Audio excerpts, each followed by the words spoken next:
그렇다면 지금 배운 내용 한번 복습해 보면 우리 경제 문제 종류 아직 안 배웠습니다. 그러나 원인은 봤습니다. 원인은 희소성.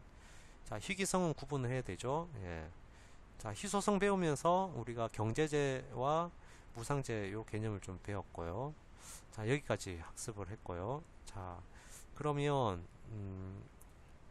지금부터는 그 선택이라는 개념에 좀 초점 맞춰서 한번 해보겠습니다.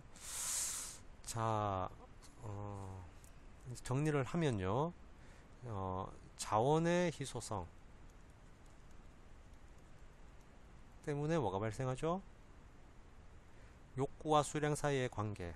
자, 욕구가 큽니까? 수량이 큽니까? 수량이 크죠? 이 희소성 개념 어떤 개념이에요? 상대적 개념.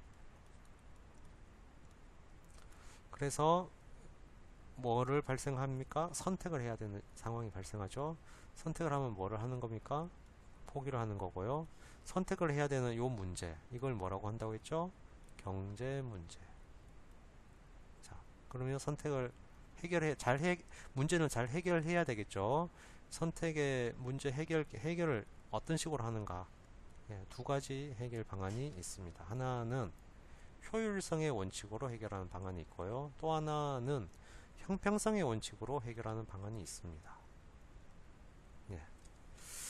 자, 그럼 효율성의 원칙이 뭐냐 하면은, 예, 효율성의 원칙은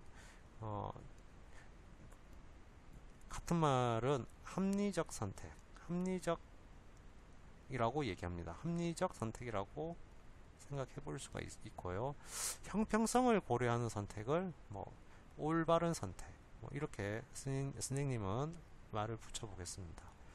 그럼 효율성의 선택이 뭐냐면, 여러분 선택하면 포기를 하죠. 그러면 선택으로 얻은 득, 예. 선택하면 포기한다는 것은 우리가 득실을 따진다 할 때 잃어버리는 것, 얻는 거와 잃은 것 중에 어떤 게 더 커야 됩니까? 그렇죠. 득이 실보다 크도록 선택하는 거. 이게 합리적 선택이고요. 이게 효율성의 원칙에 의거한 선택이라고 할 수 있겠습니다. 자, 형평성에 의한 선택은 골고루라는 개념 생각해 보면 좋습니다. 격차 없이, 공평하게, 이런 개념. 자, 이 개념은 가치관이 들어가죠. 올바르다. 올바름의 기준 사람마다 다르겠죠. 그래서 이 형평성의 원칙은 누가 어떤 가치관에 따라 선택했냐에 따라 그 결과가 달라지는 경우가 있습니다. 자, 그런 개념을 잡고 우리 교과서 한번 읽어보도록 하겠습니다. 사람들은 대부분 맛있는 음식, 멋진 옷, 아름다운 집을 갖고 싶어 한다. 즉, 욕망은 무한하다. 물질에 대한 욕망은 끝이 없을 정도로 크다. 그러나 사회가 가진 자원은 한정되어 있어. 원하는 것을 모두 얻을 수 없다. 즉, 뭐 해야 됩니까? 선택해야 되고요. 얻을 수 없으니까 포기해야 된다. 자, 사람들은 선택할 때 일정한 욕구의 충족을 위해, 자, 그럼 선택을 어떻게 해야 됩니까? 자신이 가진 자원 중 가장 비용이 적게 드는 수단을 선택하거나, 네, 그렇죠. 우리가 선택을 하면 그 선택에 따르는 비용이 가장 적거나, 자, 비용이 있다면 동시에 뭐가 있죠? 예, 만족이 있겠죠. 그걸 이제 편익이라고 하겠습니다. 예, 영어로 cost benefit. 예. 그러면 비용은 작을수록 좋겠죠. 선택으로 인한 편익, 만족은 클수록 좋겠죠. 자, 일정한 수단을 사용하여 최대한의 욕구를 충족한다. 최대한의 욕구 충족, 편익을 크게 하려고 한다. 이를 경제 원칙, 효율성의 원칙이라고 한다. 이러한 경제 원칙, 효율성의 원칙에 따라 의사결정을 하는 것을 합리적 선택이라고 한다. 자, 그래서 효율성의 원칙은 생산이나 소비를 할 때 최대 효과의 원칙, 최소 비용의 원칙이 달성된 상태. 자, 그래서 우리가 쉽게 생각하면 B와 C 사이다 라고 하는데, B는 benefit, C는 cost. 어떻게 B가 C보다 더 크도록 선택하는 것을 효율성의 원칙인데요. 이걸 이제 분수로 한번 나타내 보겠습니다. 자, 그러면 양변의 비용으로 나눠 볼까요? C분의 B는 1보다 크도록 선택한다. 그렇죠? 예. 그러면 뭐예요? 비용은 작을수록, 분모는 작을수록, 분자는 클수록 이 값은 커지겠죠. 그래서 비용은 최소, 편익은 최대로 선택하는 것을 효율성의 원칙이라고 하고요. 그런 선택을 합리적 선택이라고 한다라는 겁니다.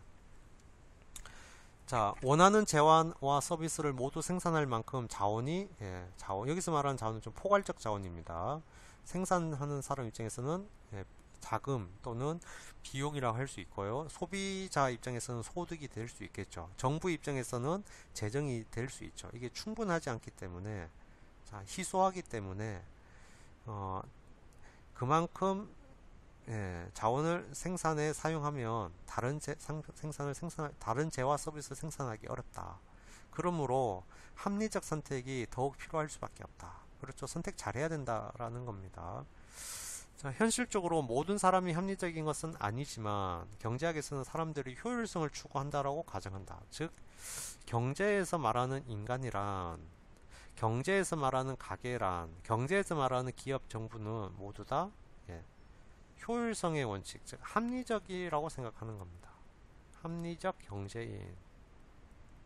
자, 합리적 경제인의 특징은 뭡니까?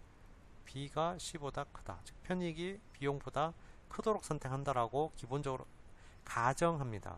가정이기 때문에 그렇지 않은 사람 많죠. 무모하게 자기가 손해보는 일도 마다하지 않는 사람도 있죠. 그건 합리적이지 않다라고 얘기를 한다라는 거예요. 그래서 경제학에서는 모두 다 합리적 선택한다라고 가정하는 학문입니다. 그래서 또한 정부도 재화 서비스의 수량, 생산 방법, 그리고 생산된 재화 서비스를 어떻게 하면 좋을지 합리적 선택을 추구한다.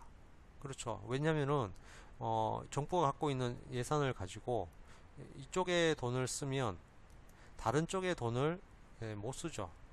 그럼 이왕이면 어떻게 해야 됩니까? 돈 쓴 쪽이 더 편익이 더 크도록 선택하겠죠. 예. 그러니까 정부가 지금 우리가 코로나 때문에 국민들에게 4인 가족 기준으로 월 100만 원을 주고 싶어요.